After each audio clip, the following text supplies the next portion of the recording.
BNP ক্ষমতা আসলে না তার আওয়ামী লীগের চাইতে ডাবল দুঃশাসন দেবে লিখে রাখেন। ক্ষমতা আসলে কি করবে সেটা দেখেন। জনগণ দেশ ওদের মাথায় নাই, ওদের মাথায় আছে ক্ষমতা। ক্ষমতা কেমনে ক্ষমতায় যাবে? ডিসেম্বরে নির্বাচন হবে, বিএনপি এমপি নমিনেশন বেচবে, মেলা বাণিজ্য হবে, তারপর টাকা টুকা ছড়াই ইলেকশন করবে, সরকার গঠন করবে, বিরোধী দল হবে আওয়ামী লীগ, আর ছাগলের 3 নাম্বার বাচ্চা হবে জামাত। বিএনপি জামাত যে আসুক তারাই জনগণকে আওয়ামী লীগের মতো সকাল সন্ধ্যা ঠাপাবে, মাথায় রেখে। এই জন্যই বলি কিছুই বদলাবে না, যা ছিল আগের মতো তাই থাকবে। আর একটা বিএনপি শাসন পাবো, ঠিক আওয়ামী লীগের মতো শাসন হবে। এইরকম গুমখুন শুরু হবে। বিএনপি ক্ষমতা আসলে না তার আওয়ামী লীগের চাইতে ডাবল দুঃশাসন দেবে লিখে রাখেন।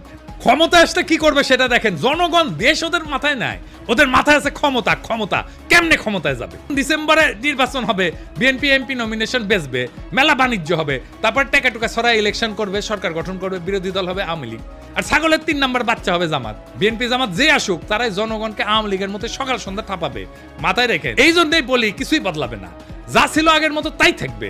আর একটা বিএনপি শাসন পাবো, ঠিক আওয়ামী লীগের মতো শাসন হবে। এইরকম গুমখুন শুরু হবে।